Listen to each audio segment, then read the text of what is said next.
Tiempo de entrevista. Hoy el invitado es Raúl Olivera, coordinador ejecutivo del Observatorio Luz Ibarburu, para analizar el fallo que ya comentamos bastante, se dio ayer en Italia y está vinculado con la última dictadura, con muchas víctimas uruguayas, con ciudadanía italiana y también con participación de represores y en general de responsables uruguayos, porque hay militares y civiles. Raúl, bienvenido a TV Ciudad. Gracias.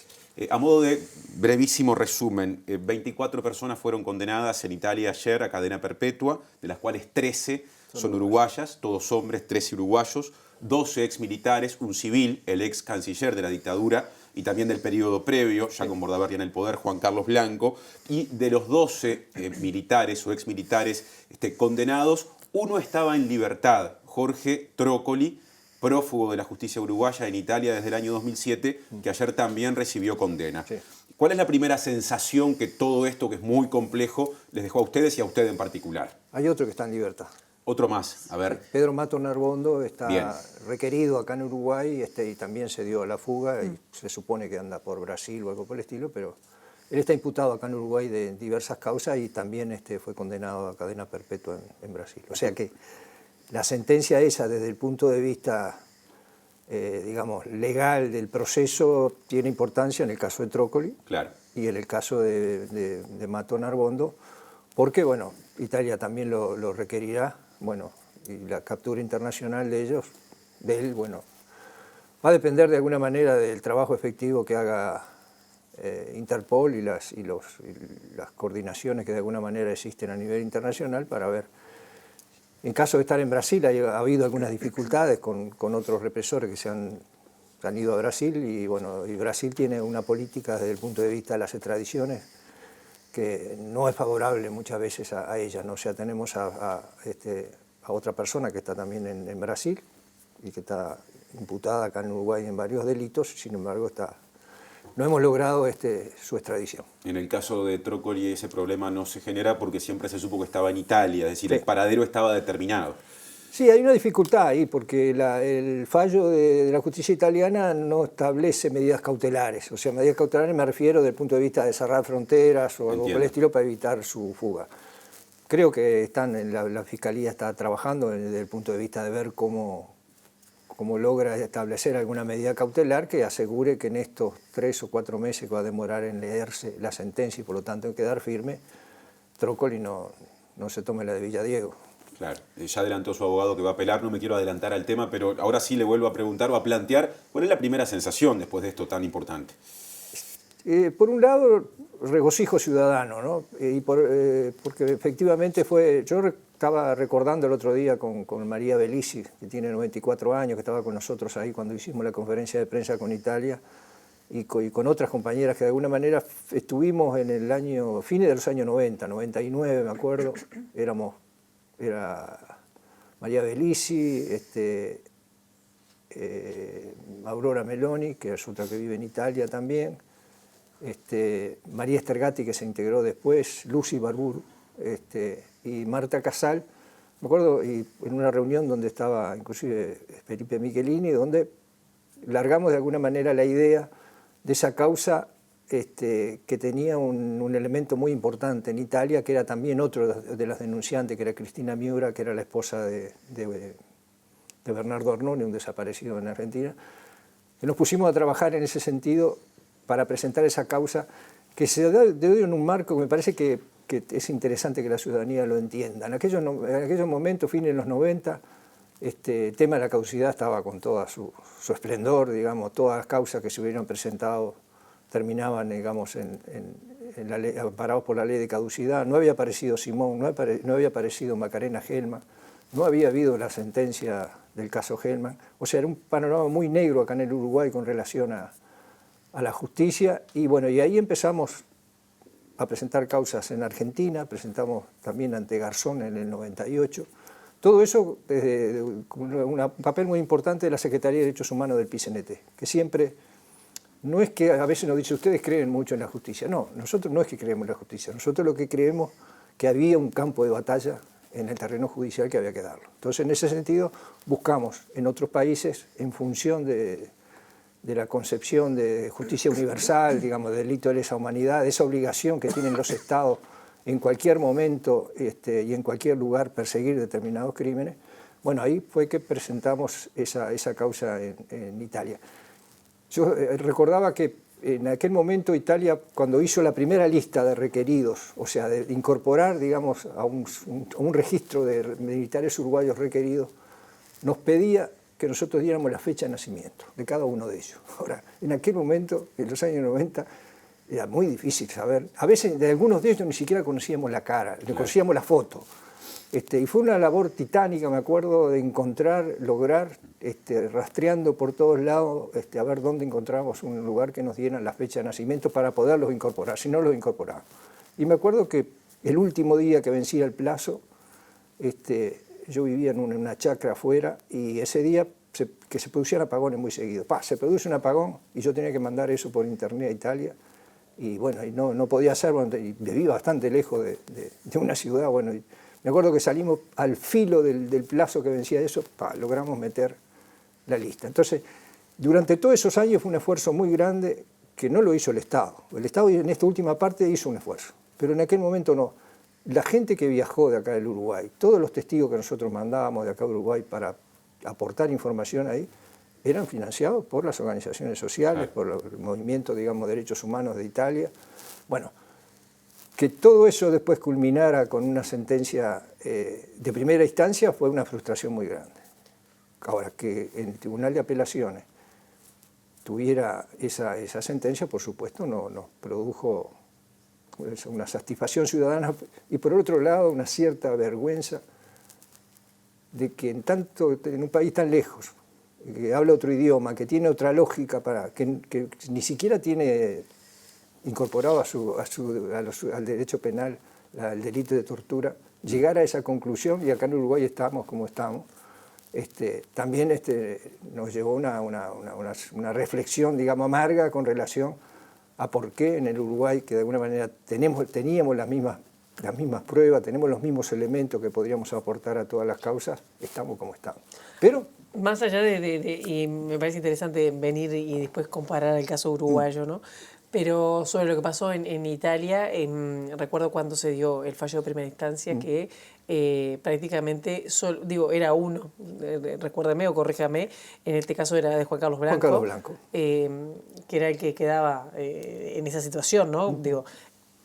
Y ahora el fallo cambia totalmente porque dan cadena perpetua a los 13 uruguayos, o 24 si ampliamos un poco más la mirada, pero a 13 uruguayos. ¿Qué cambió en estos meses para que fuera tan diferente el fallo de primera instancia y el fallo en segunda instancia de manera tan determinante, ¿no? Sí. Porque fue muy importante.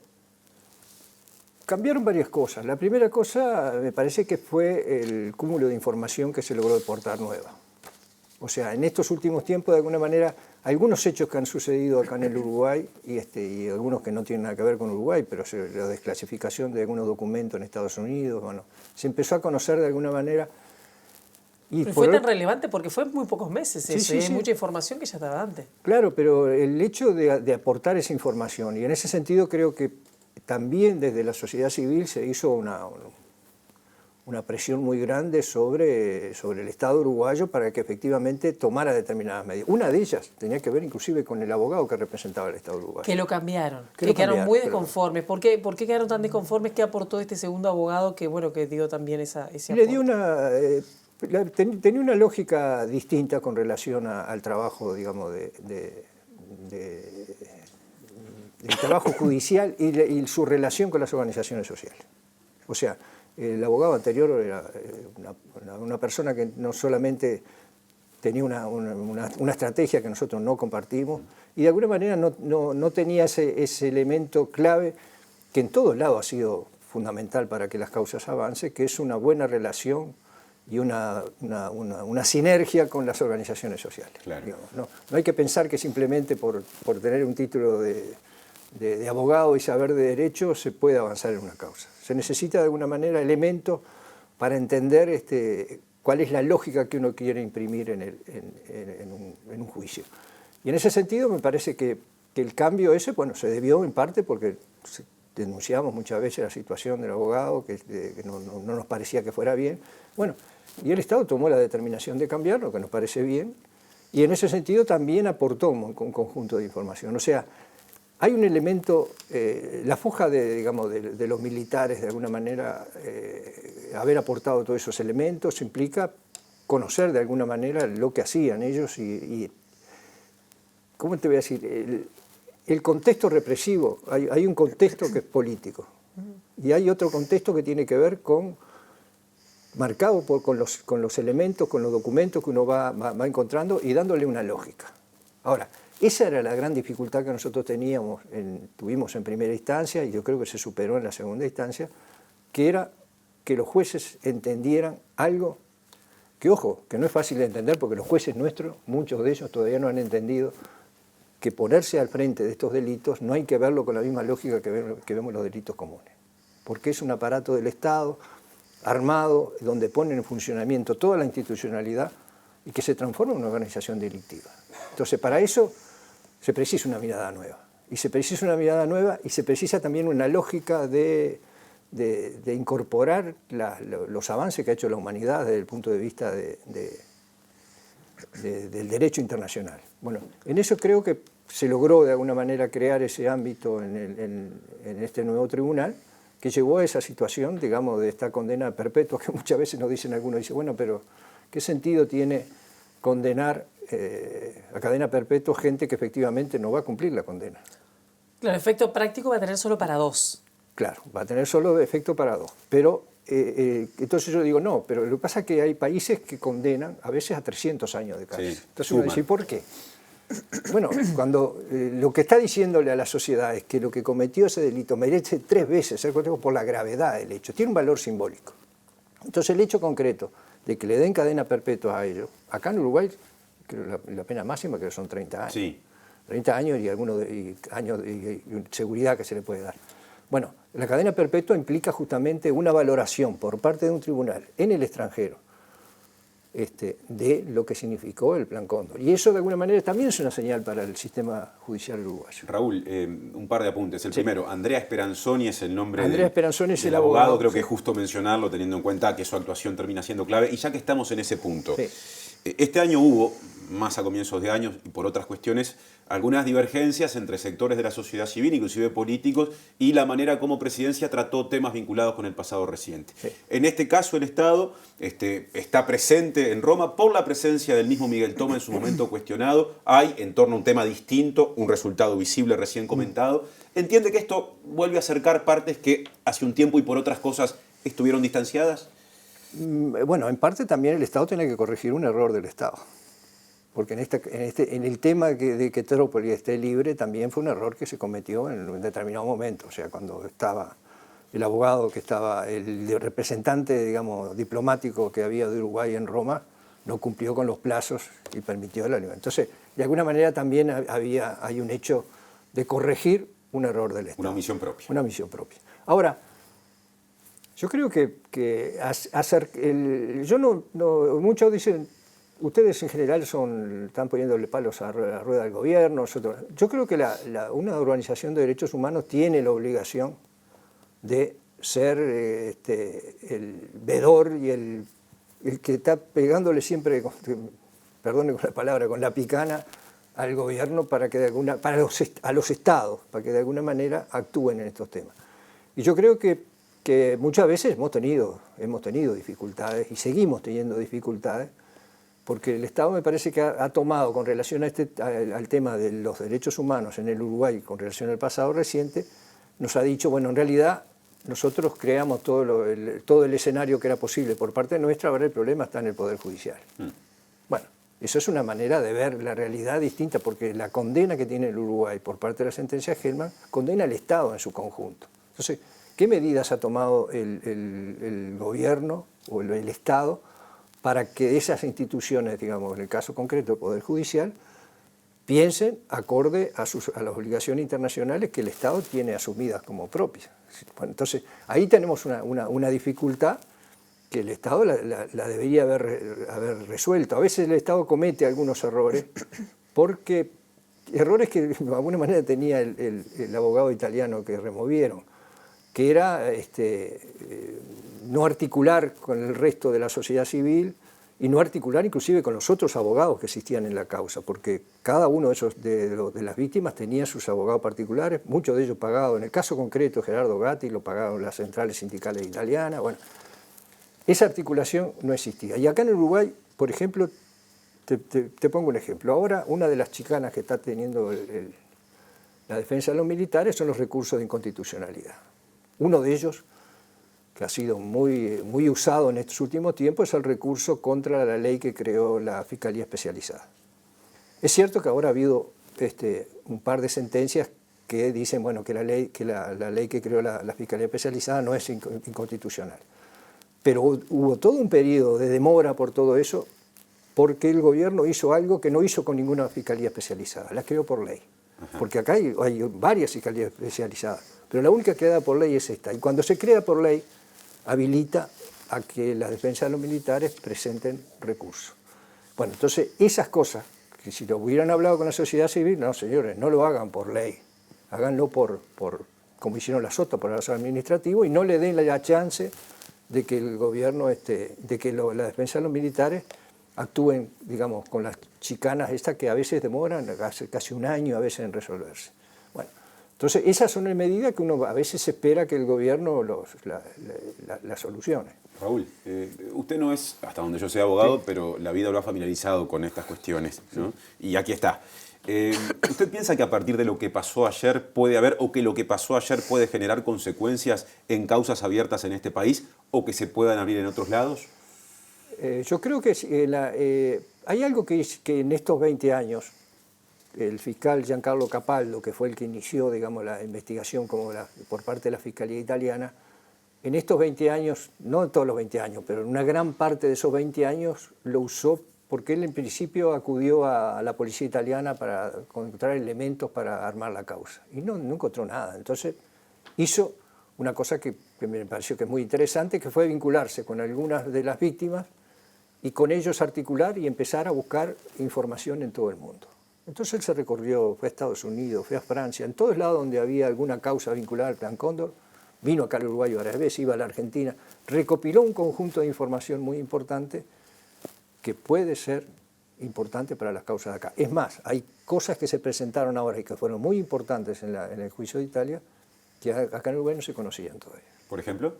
Y los materiales que tienen que ver de los archivos del FUSNA, donde ahora yo me entero por la prensa de que se establece la relación de Trócoli con Astiz. El FUSNA con la ESMA de Argentina. Sí. Bueno, con la ESMA sí que había, pero la relación con Astiz, bueno, eso para mí es nuevo. Y entonces, ¿por qué no lo supimos acá? Bueno, porque efectivamente creo que no hubo esa sinergia, yo espero que haya, entre la acción del gobierno con relación a las causas, que haya una preocupación de alguna manera del gobierno de aportar los mayores elementos para que el proceso de justicia camine lo más rápido que pueda, porque esa es la obligación que tiene que cumplir el Estado uruguayo. Nos está quedando poco tiempo, pero para respuesta corta, ¿ustedes qué van a hacer a partir de esto? ¿Van a seguir? ¿Por dónde van a seguir? Bueno, ahora estamos esperando de alguna manera que la Fiscalía presente las medidas cautelares para evitar la fuga de Trócoli. Esperemos el fundamento, digamos, de la sentencia esta, y pues así en ese momento quedaría firme. Y bueno, y después ver lo que hace la justicia italiana con relación a Trócoli. Si lo juzga allá, si lo pone preso allá o si lo extradita para el Uruguay. Bueno, todo eso me parece que son las expectativas que tenemos en principio con relación a esta causa. Y después, porque la condena no implica que cumplan la condena allá, la prisión allá. Puede que la cumpla allá o puede que resuelva mandarlo para acá. Puede hasta resolver quitarle la ciudadanía. O sea, hay muchas cosas que puede hacer el Estado uruguayo, el Estado italiano. Bueno, eso habrá que esperar y de alguna manera me parece que con todos esos elementos y esperando que porque yo la idea que tengo con relación a la lucha por los derechos humanos es que muchas veces es como una especie de rompecabezas de distintas piezas que uno a veces dice que no tienen nada que ver, pero hay un momento que encaja. Y en ese momento que encaja se produce un avance. Bueno, cuando ese avance se produce hay que consolidarlo. Bueno, yo creo que lo que se produjo, por ejemplo, con la aparición de los tribunales de honor y todas esas cosas, implican distintos elementos que hay que encontrarles el punto de contacto para que de alguna manera se pongan firmes sobre el escenario uruguayo. Implica también un compromiso del Estado, con la preocupación de que nos arrimamos a un periodo difícil para el año que viene. El observatorio va a seguir actuando el año que viene, o sea, tiene asegurada la posibilidad de seguir teniendo su equipo jurídico, pero en un escenario distinto. ¿Por qué? Bueno, porque o sigue la fuerza política que está actualmente, que ha sido la más proclive a los derechos humanos, no diremos óptimamente, pero ha sido la más proclive comparada con los otros, pero no va a tener mayoría parlamentaria.